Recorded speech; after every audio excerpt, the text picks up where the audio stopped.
자, 오늘은 19가 왕으로 오신 예수님에 대해서 잠깐 말씀을 나누고 구역 모임을 가질 텐데요. 먼저 말씀을 드릴 것은 지난번 연합 구역 예배를 드릴 때 제가 이제 구역 공과를 간단하게 설교를 하고 이미 구역 공과를 제가 진행을 했잖아요. 그죠? 근데 여러분들 모이면은 다시 구역 공과를 할 필요가 없어요. 제가 그래서 여러분들 시간을 벌어 드리려고 제가 구역 공과를 제가 한 거거든요. 그러니까 구역 모이면은 간단하게 나누시고 오늘은 좀 기도를 좀 많이 했으면 좋겠어요. 구역 식구들끼리 좀 기도 제목도 좀 나누면서 좀 서로를 위해서 축복하고 기도해주고, 지금 우리 기도할 거 되게 많잖아요. 오늘 주보 보면은 나눔지가 사면에 나와 있을 거예요. 사면 보면, 주보 사면 보면은 간단하게 본문 적혀 있고요. 나눌 거 내용 간단하게 있고 밑에 기도 제목을 제가 드렸습니다. 그래서 예수님이 주인이 돼서 내 삶을 다스리게 달라고 기도하시고요. 또 주일학교 여름 행사들 위해서 기도하시고, 특별히 몽골 단기 선교 위해서 기도하시고, 그다음에 특별히 몸이 아픈 우리 교우들, 정말 환우들이 너무 많습니다. 여러분들 위해서 좀 오늘은 그렇게 기도했으면 좋겠어요. 그리고 구역 식구들 한 사람 한 사람 다 얘기하면 복잡하니까 기도 제목 정말 중요한 거 하나만이라도 이렇게 받아서 서로 위해서 좀 기도해 주는 그런 시간들을 좀 가졌으면 좋겠습니다. 아시겠죠? 뭐 하라고요? 오늘 이따가? 그렇죠.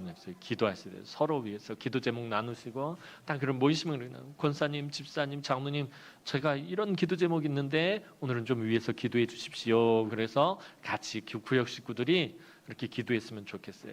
제가 늘 말씀드리지만 구역은요, 가족이에요. 가족. 자, 식구라는 말을 제가 늘 구역에 관련해서 사용해요. 그래서 언젠가도 한번 말씀을 드렸잖아요. 식구라는 말은 음식 식자의 입구자란 말이에요. 음식을 같이 먹는 사람들이에요. 그런데 그냥 같이 먹는 사람이 아니라 음식을 같이 먹는다는 건 뭘 의미하냐면요, 여러분 아무하고나 음식을 같이 먹지 않아요. 불편한 사람하고 음식 같이 먹는, 밥 같이 먹는 것처럼 힘든 게 없어요. 그만큼 편하게 밥을 막 밥 먹으면서 가족들끼리 그러잖아요. 저도 우리 집 애들하고 밥 먹을 때 여기다 막 묻혀도 되고 막 그래도 그런 거 신경 안 쓰고 먹잖아요. 아빠 얼굴에 밥풀 붙었다 그러면 그거 가지고 뭐 창피하거나 그러지 않잖아요. 그게 식구가 그러는 거예요. 가족이 그러는 거예요. 서로에게 부끄러울 것이 없는 거예요. 그러니까 구역 모임이 좀 그랬으면 좋겠어요. 서로에게 부끄러워서 오픈을 못 하는 거예요. 괜히 얘기 꺼냈다가 말 나오면은 괜히 마음에 상처만 받고, 이런 구역의 의미가 전혀 없는 거예요. 서로에게 마음 편하게 기도 제목을 나눌 수 있는 우리 그런 구역들이 되었으면 좋겠습니다. 서로에게 정말 기도의 제목을 나누고 서로를 위해서 눈물 흘려가며 기도해 줄 수 있는 그런 구역 식구들이 되어지기를 주님의 이름으로 축원합니다. 네. 자, 오늘은 이 왕으로 오신 예수님, 예수님의 그 왕적인 부분에 대해서 잠깐 나눌 건데요. 자, 예수님은 사망의 권세를 깨고 부활하시면서 하나님 아버지에게 두 가지 지위를 받으셨어요. 주님의 핏값으로 사신 거룩한 교회의 머리가 되시는 것과 온 세상을 다스리시는 왕이 되시는 것입니다. 그래서 주님은 하나님 보좌 우편에서 온 세상을 다스리신다라고 성경은 말합니다. 오늘 본문이 포함된 고린도전서 15장에서 사도 바울은 예수님의 부활과 더불어 모든 죽은 자들이 부활하게 되는 종말의 때에 대해서 지금 설명하고 있어요. 예수님은 부활의 첫 열매가 되셔서 마지막 날에 우리도 예수 안에서 부활할 수 있다라는 것에 대해서 사도 바울은 이야기해주고 있습니다. 여러분, 뭐 부활절도 아닌데 부활에 대해서 얘기하기가 좀 그런데, 그러나 그 부활에 대해서는 여러분 제가 아무리 강조해도 이게 부족하지가 않아요. 이 부활이 가지는 가장 중요한 의미. 자, 부활하면 제일 먼저 생각나는 게 뭐죠? 부활의 뜻이 뭐죠? 다시 살아나셨다. 자, 이게 우리가 기본적으로 부활이 가지는 의미입니다. 자, 그런데 예수님은 왜 다시 살아나셨을까요? 이건 예상치 못한 질문. 자, 예수님이 다시 살아나셨어요. 부활이 정말 중요한데, 근데 왜 다시 살아나셨느냐라는 거예요. 이게 정말 중요한 의미죠. 자, 부활이 가지는 가장 중요한 의미는요, 사망을 이겼다라는 거예요. 죽음을 이겼다는 거예요. 주님이 다시 살아나신 것은 죽음을 이기시기 위해서 다시 살아나신 거예요. 그러니까 단순히 주님이 다시 살아나셨다, 이게 이제 문자적으로 가지는 의미고 사전적인 의미고, 실질적으로 가지는 의미는 죽음을 이기셨다라는 것입니다.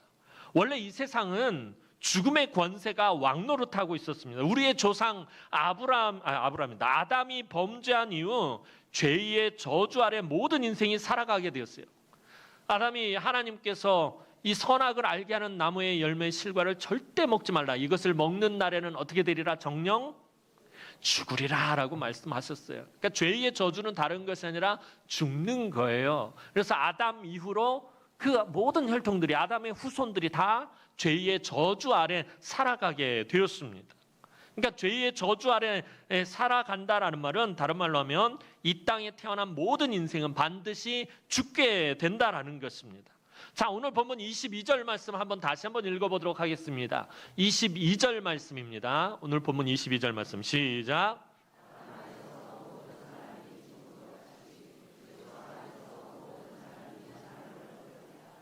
자, 이 죽음의 권세를 벗어날 자는 한 사람도 없습니다. 저와 여러분들 가운데 죽음의 문제를 해결할 사람 한 사람도 없어요. 죽음의 문제를 해결할 수 없다라는 말은 우리가 죄의 문제를 해결할 수 없다라는 말과 똑같은 말입니다. 이 죽음의 권세 아래서 저와 여러분들이 멸망의 길로 살아가고 있었어요. 그러니까 이 길에서, 이 죽음의 권세 아래서 벗어나지 못하고 있었어요.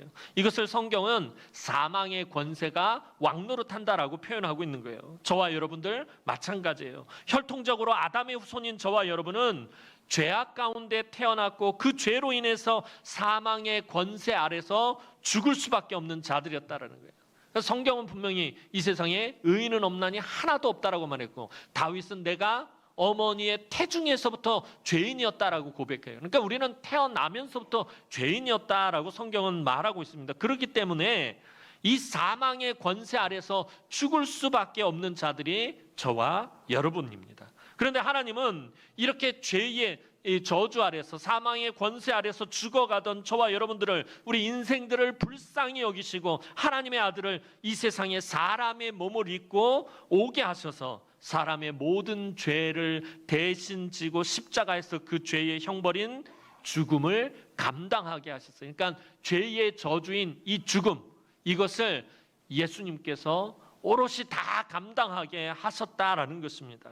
그런데 물과 피를 모두 쏟고 십자가에서 죽으신 예수님께서 그 사망의 권세 아래서 죽음을 당하셨어요. 그런데 그 사망의 권세를 깨고 다시 살아나셨다라는 거예요. 그러니까 다시 살아나셨다, 부활하셨다는 의미는 이 사망의 권세를 아주 박살을 내버리셨다라는 그런 의미가 되는 거예요. 그러니까 다시 말하면 죄의 저주를 깨버리셨다라는 것이 돼요.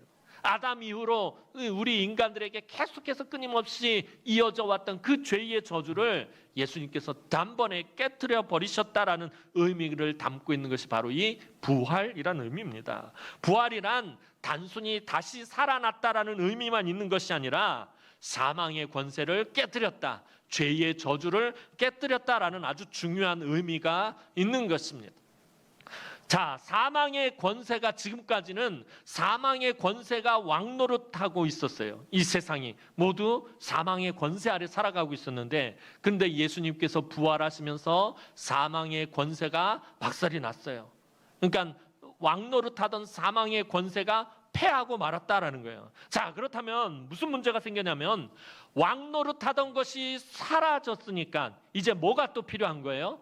새로운, 자, 왕이 패해서 사라져 버렸어요. 그럼 이제 새로운 뭐가 필요한 거예요? 또 새로운 왕이, 누가 이렇게 대답을 씩씩하게 잘하네. 자, 새로운 왕이 필요한 거예요. 이전까지 사망의 권세가 왕노릇하고 있었어요. 이 세상을 쥐락펴락하고 있었는데 예수님께서 부활하시면서 박살을 내버리셨어요. 이전까지 왕노릇하던 것이 사라져 버렸어요. 그러니 이제 새로운 왕이 필요하다라는 의미가 되는 거예요. 그래서 예수 그리스도께서 생명의 왕이 되셨다라는 거예요. 이전에 왕노릇하는 것들을 깨트려 버렸으니까. 죽음으로 다스리고 사망으로 다스리고 죄의 저주로 다스리던 세력을 깨뜨려 버리시고 예수님이 왕이 되셨는데, 예수님은 무엇으로 통치하세요? 사망의 권세는 죽음으로 다스렸는데 예수님은 생명으로 다스리시는 분입니다. 생명의 왕이 되셨다라는 것입니다. 자, 그리고 생명의 왕이신 예수 그리스도를 구주로 영접하고 믿는 자들에게는 이 예수님의 생명의 통치를 받게 하십니다. 생명의 통치를 받는다는 말은 뭐예요? 생명을 얻게 하신다는 거예요. 생명을 받게 하신다는 거예요. 저와 여러분들은 원래 사망을 받아야 하는 자들이에요. 죄의 삭은 사망이라고 성경이 말하고 있기 때문에 저와 여러분들은 원래 사망을 받아야 하는 자들인데, 예수 그리스도를 믿음으로 생명의 통치를 받게 되었어요. 예수님으로부터 생명을 공급받게 되었다는 거예요. 예수님께서 이 땅의 심판주로 다시 오시는 그 마지막 날에 저와 여러분을 통해서 예수님의 이 생명의 통치가 완성이 되는데, 그건 바로 저와 여러분이 새롭게 부활하는 것이다 라고 오늘 사도 바울은 말하고 있어요. 예수님이 인간의 몸을 입고 다시 살아나셨기 때문에 그것을 믿는 사람들은 예수님과 똑같이 부활할 수 있다라고 사도 바울이 말하고 있어요. 그리고 주님은 분명히 공생의 기간에 이것을 약속하셨습니다. 여러분 너무나 잘 아시는 말씀, 아마 누구나 다 외울 수 있는 말씀, 요한복음 3장 16절 말씀 한번 보도록 하겠습니다. 요한복음 3장 16절 말씀입니다. 시작.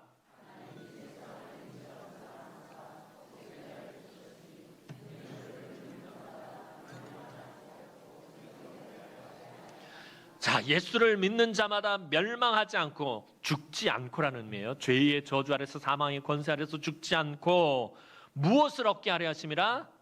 영생, 영원한 생명을 얻게 하려 하심이라. 누구에게서? 예수님에게서 영원한 생명을 얻게 하심이라 라고 분명히 예수님 말씀에서, 부활하신 예수 그리스도를 믿으면 예수님처럼 부활하며 영생을 얻게 된다라는 것입니다. 자, 이제 생명의 왕이신 예수 그리스도께서 이 땅에 다시 오시는 날 무엇을 하십니까? 24절 말씀 보도록 하겠습니다. 24절 말씀입니다. 시작.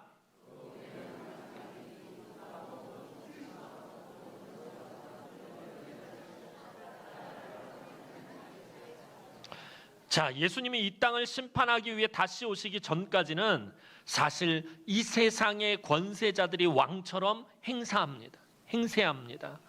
이 세상에서 하나님을 알지 못하는 세력들이, 악한 자들이 자기들 세상인 양 그렇게 자기들이 왕처럼 행세한다라는 거예요. 자기들의 힘과 권세로 세상을 다스린다라고 생각하고 마치 자기들이 왕처럼 그렇게 굽니다.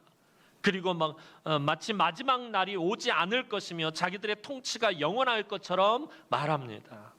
그래서 자기들 마음대로 살고 자기들 뜻대로 사는 거예요. 이 세상이 그렇잖아요. 이 세상이 하나님을 대적하면서 하나님 없다라고 말하면서 주님 다시 오는 그런 마지막 날 같은 거 없다, 심판의 날 같은 거 없다라고 해서 자기들 마음대로 그렇게 살아간다라는 것입니다. 하지만 성경은 분명히 주님 다시 오실 날이 있으며 주님이 다시 오셔서 온 세상을 심판하실 것이라고 말씀하십니다.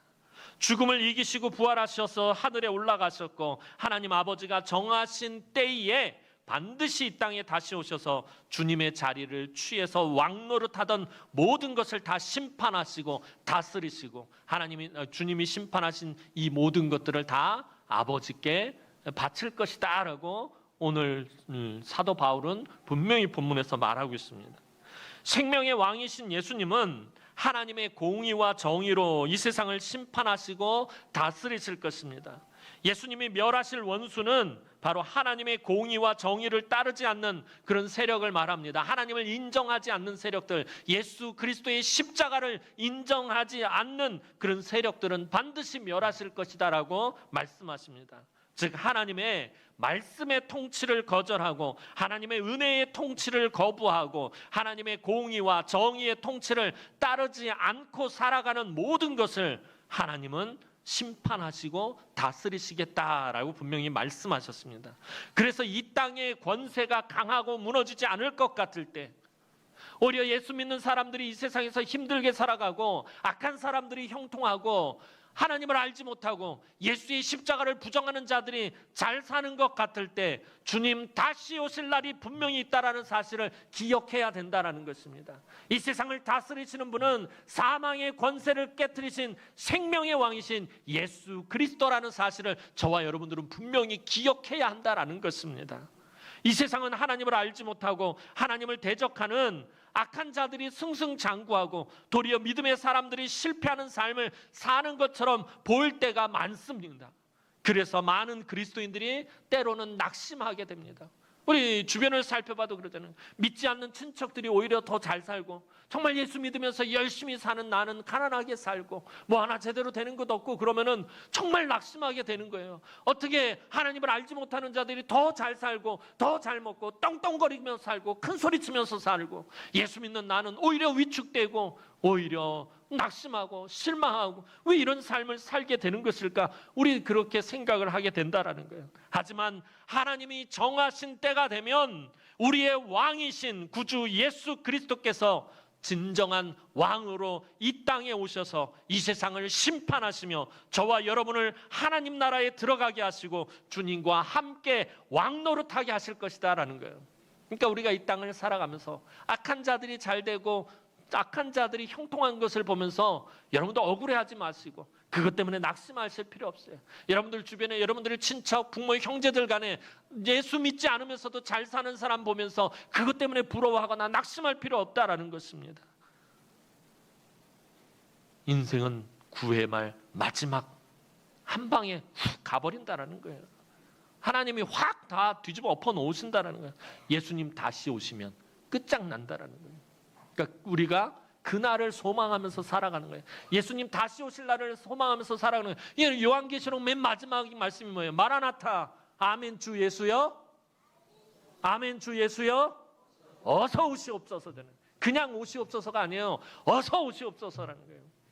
주님이 다시 오시는 날이 우리에게 큰 소망의 날이기 때문에, 이 땅에서의 모든 것을 다 역전하는 큰 날이기 때문에 주님 다시 오시는 그날, 재림하시는 그날 저와 여러분들은 두려워할 필요가 없어요. 예수 믿는 사람이라면 그 심판의 날을 무서워하거나 두려워할 필요가 없다는 거예요. 왜냐하면 저와 여러분들에게는 심판이 없기 때문이에요. 예수를 믿음으로 예수님에게서 생명을 공급받았기 때문에, 영생을 공급받고 하나님 나라를 허락받았기 때문에 저와 여러분들은 심판의 날을 결코 무서워하거나 두려워할 필요 없어요. 요한계시록 읽다 보면 막 무시무시한 날들이 막 나오잖아요. 그거 저와 여러분들하고 아무 상관없는 날이다라는 거예요. 예수 믿는 사람들하고는 아무 상관없다라는 거예요. 걱정하실 필요가 없다는 거예요. 왕으로 오실 예수 그리스도께서 마지막 날에 저와 여러분들을 높이실 것이기 때문입니다. 사랑하는 성도 여러분, 누가 나를 다스리고 있느냐가 사실 너무나도 중요한 거예요. 살아가면서 내가 누구의 다스리심을 받고 있느냐. 죄악이 나를 다스리면 나는 죄를 짓고 살아가게 됩니다.